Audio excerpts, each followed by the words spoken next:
Go. How's that? Is that better? Is that better? Can you hear me now?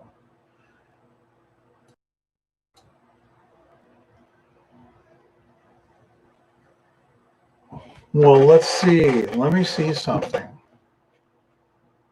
I haven't done this in so long. Let me see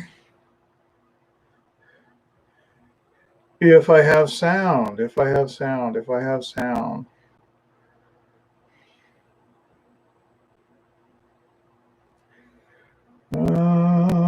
How do I do this? There we go.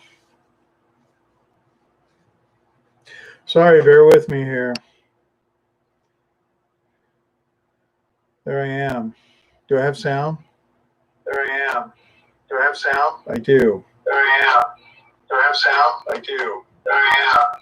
Do I have sound? I do. Feedback. Hey everybody, what's going on?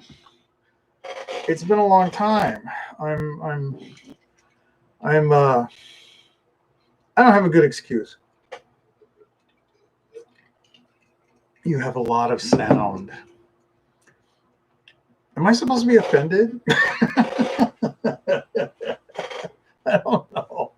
What does that mean, Jeff? What does that mean? Boy, I got a lot of stuff that I can share with you guys if I could find it. But I got a bunch of stuff going on. Here we go. A bunch of stuff going down. I did I rearranged some stuff in here again. Actually, I didn't rearrange stuff, but I changed all the electrical around. And I'll kind of tell you about that here in a minute, just in case it's might be useful. If you haven't been watching the channel, we've been working, myself and Brett G have been working on the same kit. We've been doing the Tamiya Greif.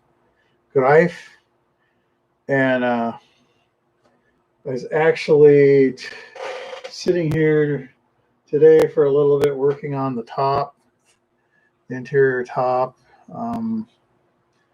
And really, all I got left to do is kind of dry brush some dark stuff on that speedometer, finish painting the car 98s, and then I'll do some dust in it, and then I will dull coat the inside, mask it somehow on the inside, and seal it up and start on the outside. So those episodes come out every Wednesday if you haven't seen those. It's pretty interesting because Brett and we're both doing the same thing. We're both doing it out of the box, and we're both doing it a little bit different. I'm trying to stay really with the instructions and painting things in place, and trying to do it that way. I've kind of modified the assembly sequence a little bit just to facilitate painting, but for the most part, we're doing all right. But so obviously you need references when you do stuff like this, right? So a lot of you guys have probably seen these Aztec press books from the 80s, and I have quite a few of these. There's all different subjects, but before we had the internet and all of the access to everything that we have now, so these were kind of like squadron signal books, but they had a lot more pictures in them than the in-action books.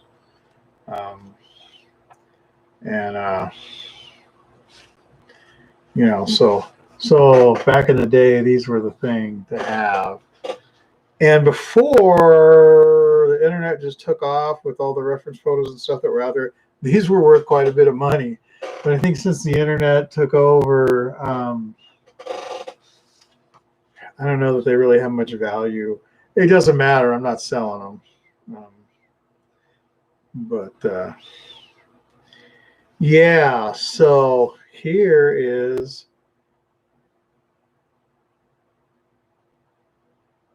some long-barreled Stugs.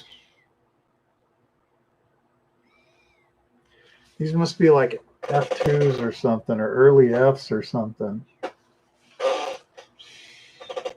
I know there were very few Stugs in North Africa, and I didn't think there were any long barrel ones, but apparently there were. So anyway, so I've been using this for reference.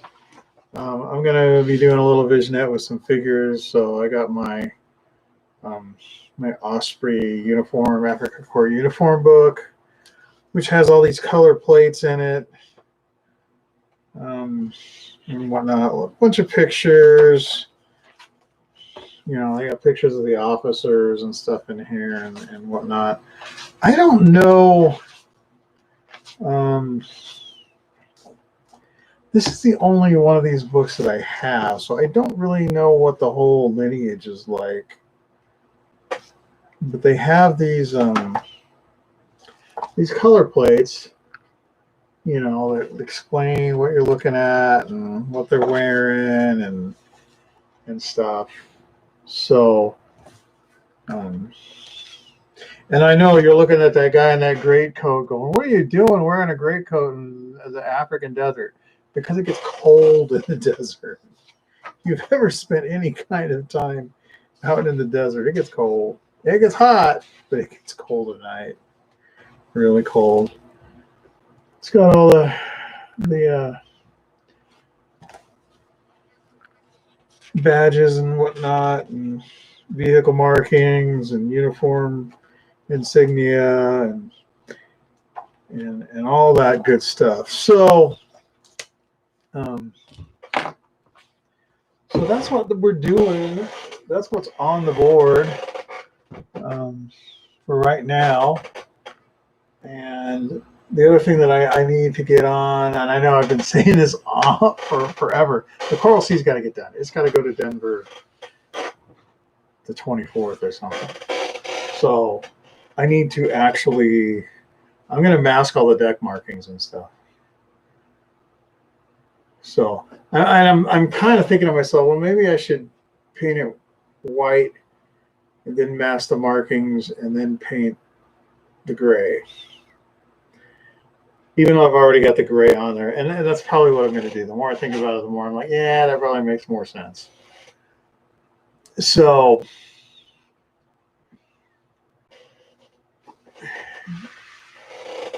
yeah, I guess that's the plan there.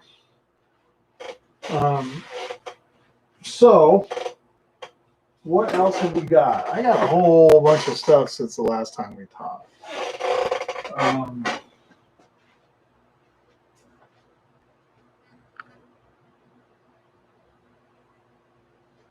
don't know. Should I drag it all over there? I'll drag these over. I picked up a sealed monogram 148 F-15E Strike Eagle. Most of you are familiar with that kit. But if you're not, information's not hard to find.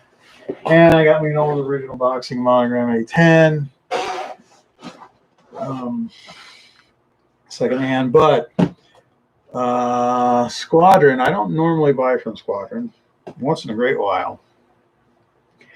Squadron had a Hobby Boss sale a while back, and what caught my eye was this. And it was sub $40 for both. It's got the Scout Car and the Howitzer in it, and it was less than $40. I don't remember how much, but that's how they hooked me. Was with this. And can I get it open? Can I get it open? It doesn't look bad. It doesn't look like there's really that many parts. And it says somewhere I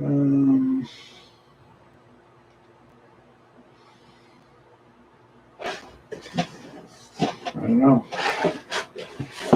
One thing about Hobby Boss boxes, you can't say that they don't seal well, because they do. Anyway, it's got photo etch and whatnot, and it's like Fort Knox. Hang on, I want to show you what's in here. I'm going to show you the other two too. So the other two actually open pretty easily. Holy cow, Hobby Boss! What are you trying to do to me here?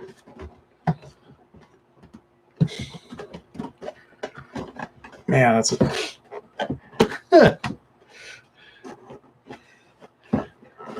this is one of those things that's like, okay, did you mean to do it like this, or is this a fluke? Because if you meant to do it, that's great. If it's a fluke, well, it's still great. Okay, so what do we got? Master Tools. Okay, tool brochure, kit brochure, January 2019. That's a little old.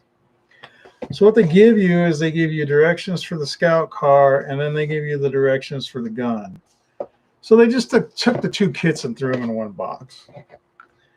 And I can't imagine either one of these kits not selling.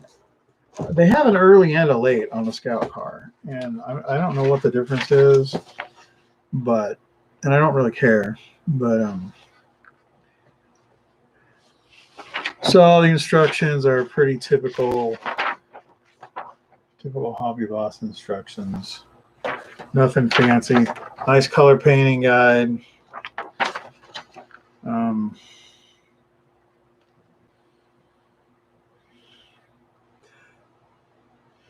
Aqueous. Mr. Hobby. Oh, there's Vallejo Model Master. Okay. And it looks like it's got Soviet and American markings. Is that what I'm looking at? I'm assuming this is Soviet because it's got a big number on the side, but maybe it's not. And they actually have the two kits divided in the box. Let me show this to you. So the box is actually split down the middle. This is the gun. This is the scout car. That might be a little overboard, but hey, whatever. And it looks pretty good. And I, you know, it's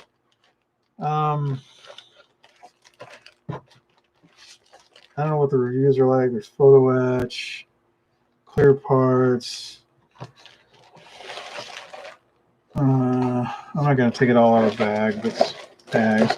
You know, one thing I like about these guys in Trumpeter does the same thing as when there's delicate stuff, they will put foam over it so it doesn't get ruined. Here's the gun. There's some delicate stuff here. There's some photo etch. Well, there's a lot of pieces to that gun. Anyway, so like I said, that's what caught my eye. For the price, it was like, oh, that's cheap. And I love artillery. Not that I really have much of it, but I really like artillery kits just because they're kind of different.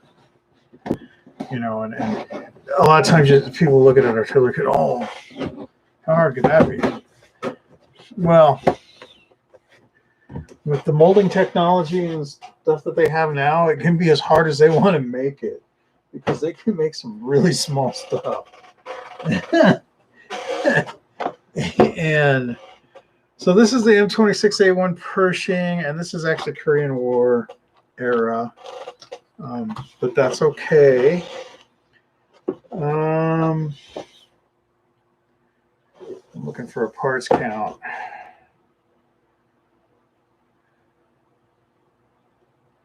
I don't think this one is too bad either, but so there's a box art. I think that's a Marine Corps tank, USMC vehicle in Korea.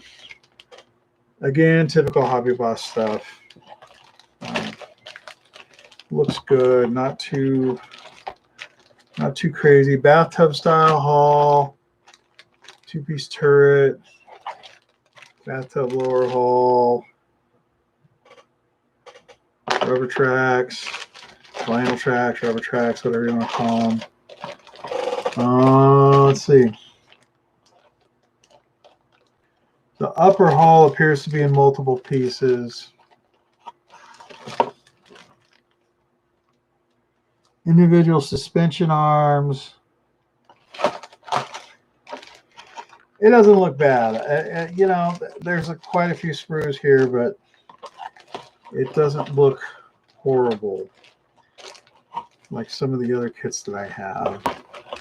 You know, I had the old Bronco SU-22 or whatever it was, and I sold it because it was like, are you kidding me? That thing had like 900 pieces just in the tracks. I was like, that ain't, I'm not going to, who am I kidding? As much as I like the SU-122, I'm not going to build that. That ain't going to happen. I ain't going to live that long. And this is the Hobby Boss T29. I don't remember what I got these for individually, but I think I spent about $100, $110 on the whole bunch. So the T29 was experimental. Basically built to take on the big German heavies at the end of the war. And that's the hull, the lower hull. That lower hull is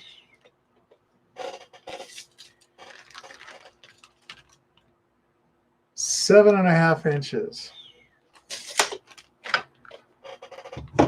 So that's a big boy. Here's the barrel, which is about 7 inches. I don't know what that is. Decal or something. Here's a turret. It's got some pretty nice texture on it. Again, they have foam around here to protect some of the details and whatnot. And put that in there. Put that there. There's a lot of parts in here. Oh, yeah. There are a lot of parts in here, and it's all tracks. 4 screws in each bag, 2 bags. Track length.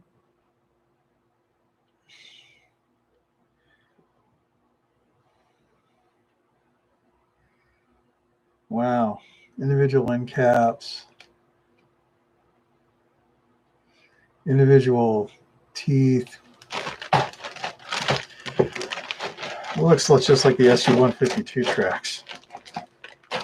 Or 120, 122, 152, 152. It looks the same. There's the upper hull. The upper hull is basically one piece. How's that? That's pretty good, huh? That's pretty big. I mean, we're talking mouse size here. Lots of road wheels and stuff on this one. So, yeah. Will I ever build this one? I don't know. You know,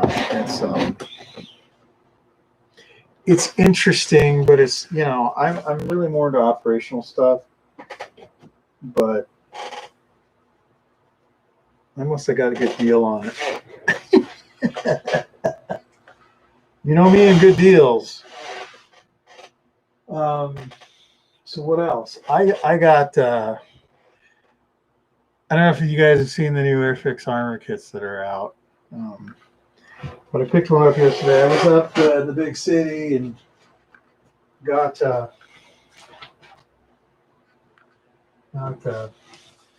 I went into the hobby shop to buy some X22, and I was nice. I left one bottle on the shelf,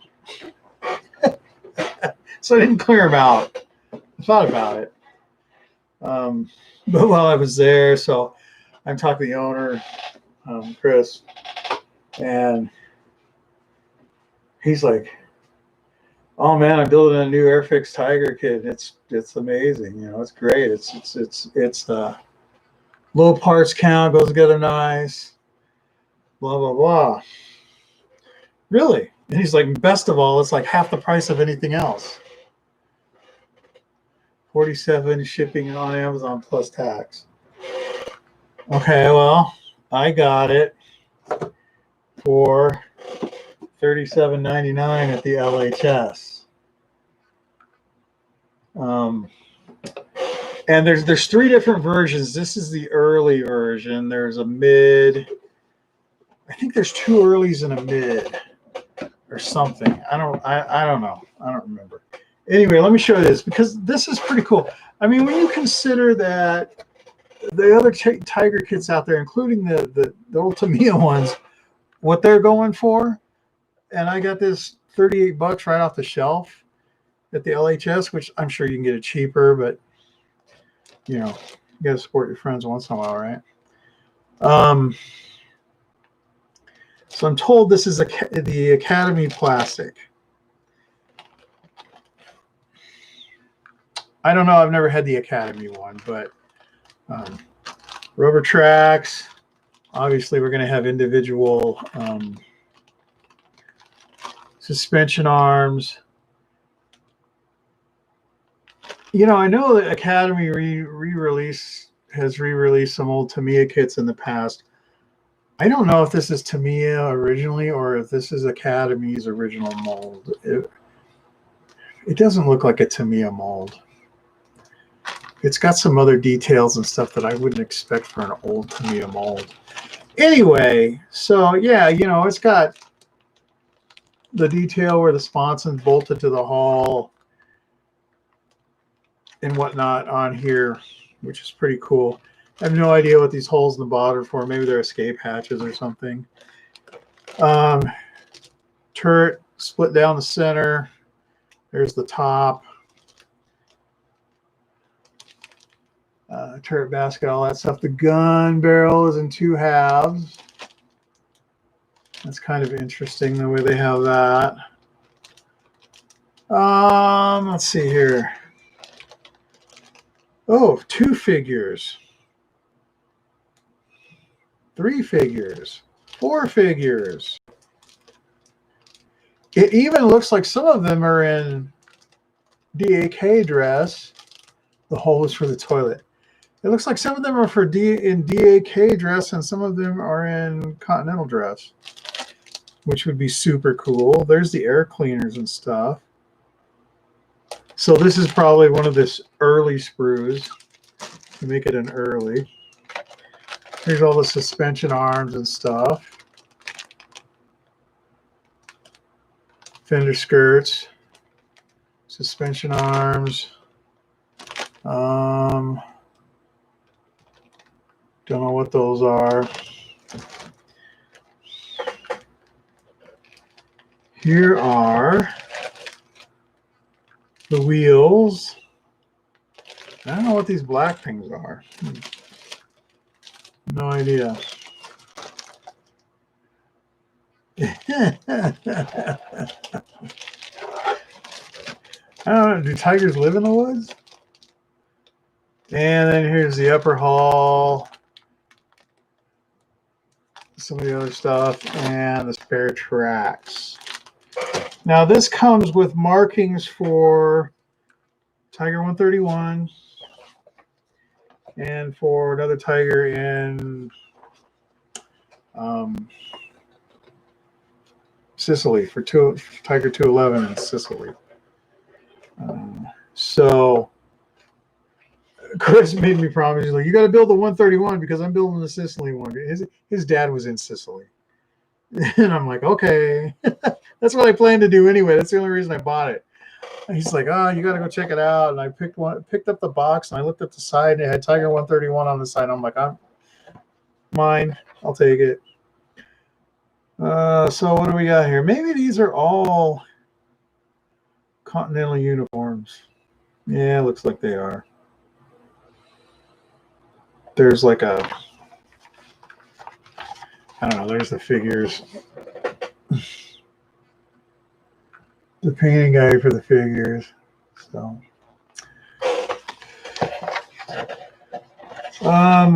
this is a newer version Airfix instruction sheet. Oh, it's actually got axles in here. Why? The torsion bars are in here. Why? Where are the torsion bars in here? I don't know. I don't know.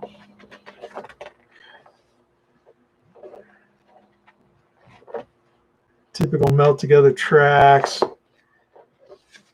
Pretty basic kit. Nothing fancy. Doesn't look like there's too many parts, which is perfect for me. Right? I'm not really into all those thousands of parts anymore. Early and late type air cleaners. Multi-position hatches.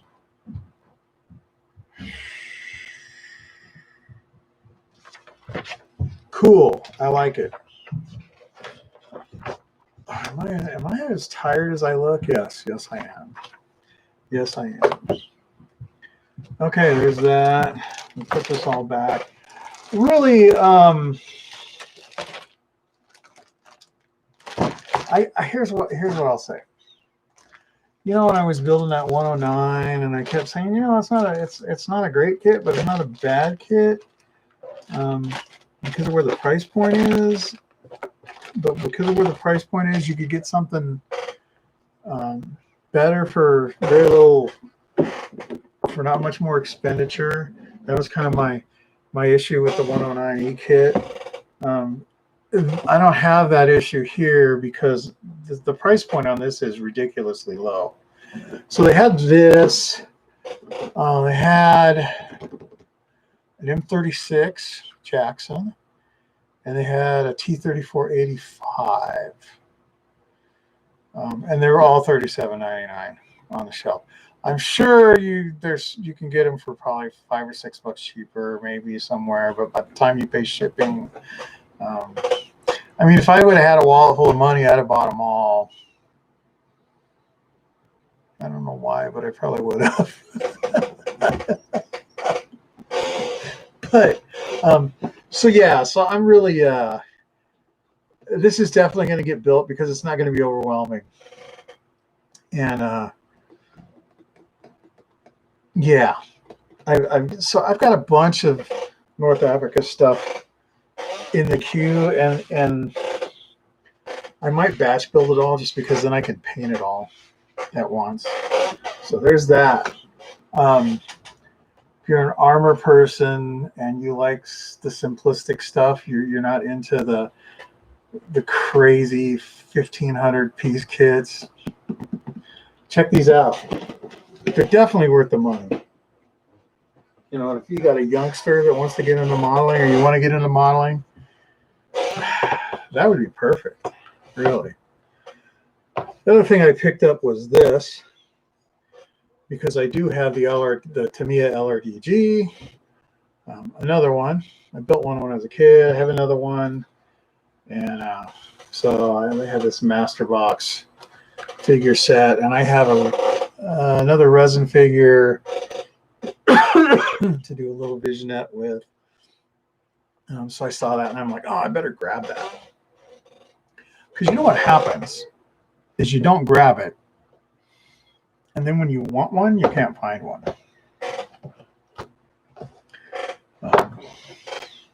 So there's that. That is pretty much everything that I've acquired in kits.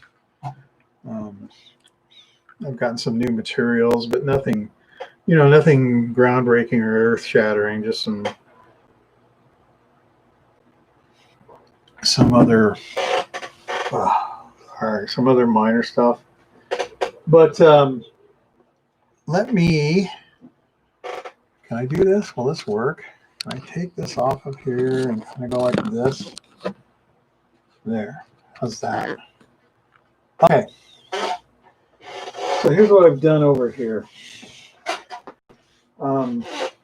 So I added this. This is a mount. So okay. So I have been for the longest time using webcams, and they were never good for autofocusing and whatnot. I used my phone before for a long time, and it worked. And it worked well, but I honestly kind of thought the webcams and stuff was an upgrade, and the more I kind of played with it and stuff, I was like, no, that was a downgrade. So I started recording and doing voiceovers and stuff again with my phone, and I've been really happy with the quality of the video and whatnot. Obviously, I'm using the webcam for this live.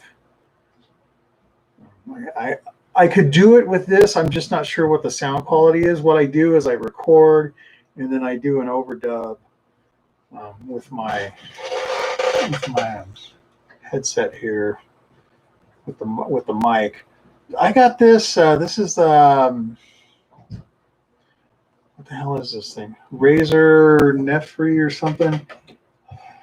I got it at Walmart for like $70. It works really good. And the sound is great. I really like the sound too, so it's really good just in general for me. And it's wireless, so I can walk around while I'm talking, which really makes, I don't know, it's easier for me to think, I guess, while I'm on my feet and I'm walking. Not sure why that is. I haven't walked off a cliff or anything yet, so I guess it's safe. But anyway, so this actually clips in here, and this is obviously the cord, and this thing is fully articulated, up, down. This thing, so I can put the camera wherever I want it. So there's that. So that's kind of cool. And this is some of my old lighting that I had before in the old shop that I pulled out of retirement and put over here.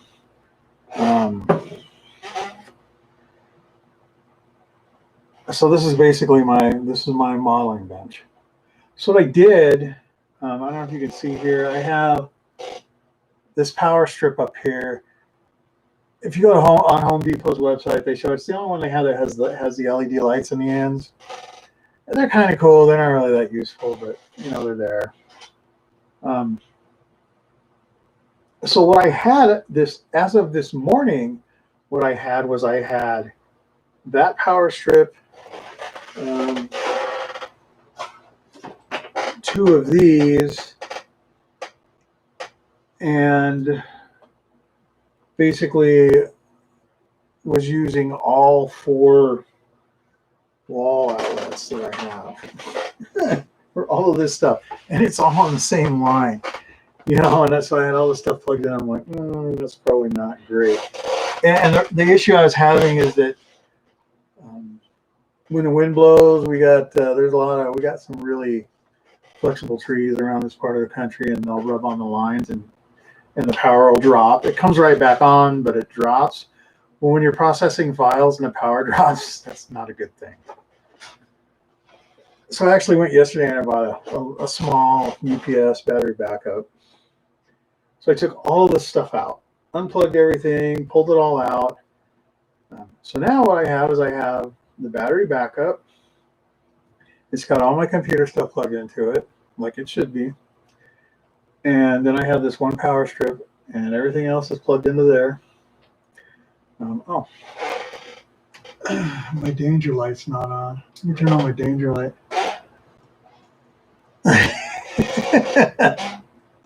And anyway, so I've only had this for a few hours like this, and I'm liking it because it doesn't feel. I know it looks really cluttered right now, and it is, but it doesn't feel as cluttered as it was. So yeah, that's kind of where we're at. So the plan is, for now, let me go back to here. Yeah.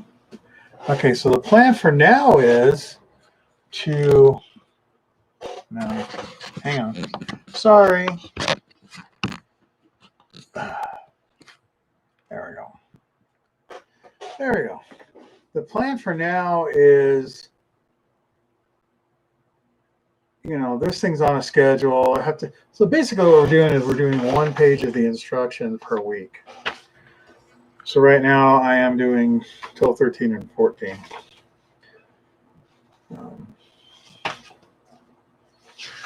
And then there's 2 more pages and then the vignette. So there's this week and 3 more weeks after that, and that should be done. But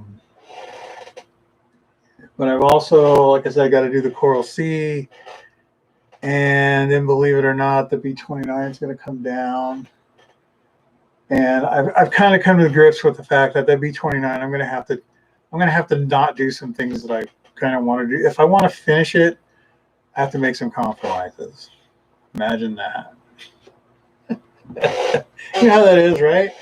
If I'm going to finish this thing, I just got to do it. So yeah, so there's that. But that's the plan for right now. My time is kind of constrained right now because I'm in the process of getting my garage all prepped to start building strip boats. Not boats that strip, but boats made out of strips. So if you know anything about like canoes and things like that, and kayaks and whatnot, like a cedar strip canoe or a cedar strip kayak or things like that, I've decided I'm going to pursue that. I used to work for I used to work for the world's premier folding kayak outfit, and worked in their wood shop for a couple of years and really enjoyed it. And, you know, with everything that's been going on, I've been trying to figure out, okay, what am I going to do here? And I got to find something to do and something that I'm good at, and something that I would enjoy, preferably, you know, and whatnot. And I was on a camping trip and I ran across a guy that actually had a boat from the company that I used to work for. And it just triggered all of this stuff, all these memories, and really how much I really enjoyed that part of my life. And you know, we were building, and they still do build the best, you know, sea kayak out there. At least the type of product that they're building, it's the best product that there is, period, bar none. So I'm going to do that, except in a little bit different genre. You know, those are stick on frame. Those were skin on frame folding kayaks. What I'm looking toward is strip boats, strip kayaks. You know, and if it takes off and things go good, at some point I'm going to build myself a sailboat. I've always wanted to learn to sail, and I've never taken the time to do that. And why not? So, and it's just like, I mean, it's just like scratch building, but bigger. Right? I mean, it's the same thing. It's just like scratch building, but bigger. Oh, and I got all my stuff. I got my power strip hooked up to my Wise apps, so I can shut them off when I'm upstairs and stuff when I leave them on. You ever have that happen? You leave the workshop, leave the lights on, you leave the workshop because you're just going to go upstairs to get something to drink or something, and the next thing you know, somebody catches you, and you're like, and then you get dragged off to something, and 3 hours later, you're like, oh man, the lights have been on in the shop for 3 hours for no reason. Well, now I can just go in here and go click and turn them off. Pretty cool. Pretty cool, pretty cool. KH, that sounds like a neat endeavor. Yeah. Yeah, it's very satisfying. And I'm kind of at that point, I guess, in my life where I need something to satisfy. Something other than a bottle of scotch. No. But yeah, you know, and yeah, so I'm looking forward to it. I am. It's going to be fun. It's going to be fun. Like I said, I something I always enjoyed, and you know, we'll see. They're it's kind of a specialty market. You know, they're not cheap. They don't tend to end up being cheap, and or inexpensive, I should say, because they're, you know, it's a hand built thing. I mean, you're starting with a tree and cutting it into little bitty pieces of wood and gluing it all together and epoxying it, and it takes time. But at the same token, yeah, it takes time and it's expensive, but it will literally last forever if it's taken care of properly. I mean, there's no moving parts. You know, you just keep it epoxy. You keep it watertight, meaning, you know, epoxy. So basically, I don't know if you're familiar with the process. I'll just explain it real quick. So you have like a fixture, a jig, a fixture, whatever you want to call it, that you use as a mold to lay the strips out on to make the shell. And then once that's all together, you actually fiberglass. You put fiberglass cloth over it and epoxy that. Basically, soak in epoxy and squeegee it out.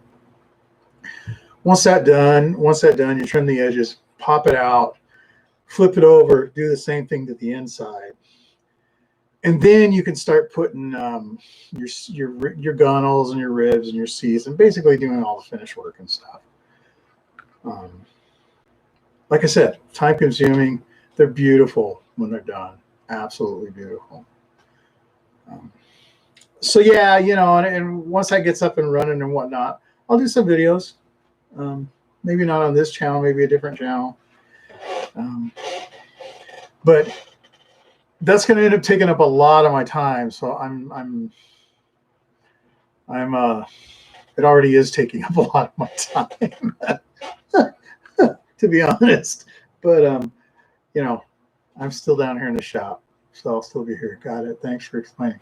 Yeah, no problem. Anytime you got a question or whatever, feel free to hit me up with questions. But yeah, so that's where I'm going.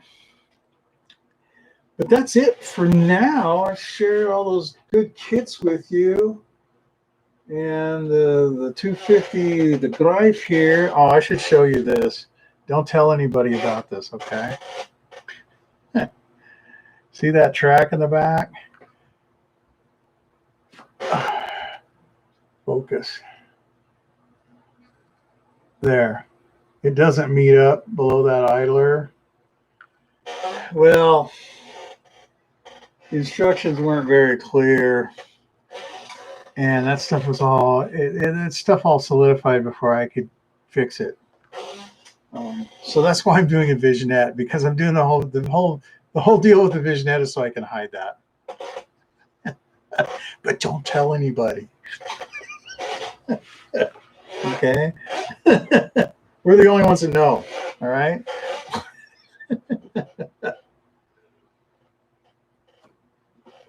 It'll be fine. You won't even see it. Hopefully. Measure twice, cut once. Or cut twice, measure once. Something like that. All right. Hey, thanks for stopping by, everybody.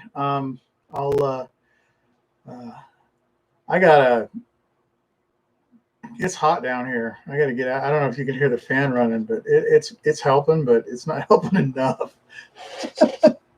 We're on you, slacker. Yeah. Yeah. The slacker here. I wish. Man, if I was a slacker, I could get some more sleep. See you, Cage. Good. Thanks for stopping by. And all right, guys. Have a good week. Take care of the people you love. Remember, it's only plastic. You can fix it. Talk to you later. Bye.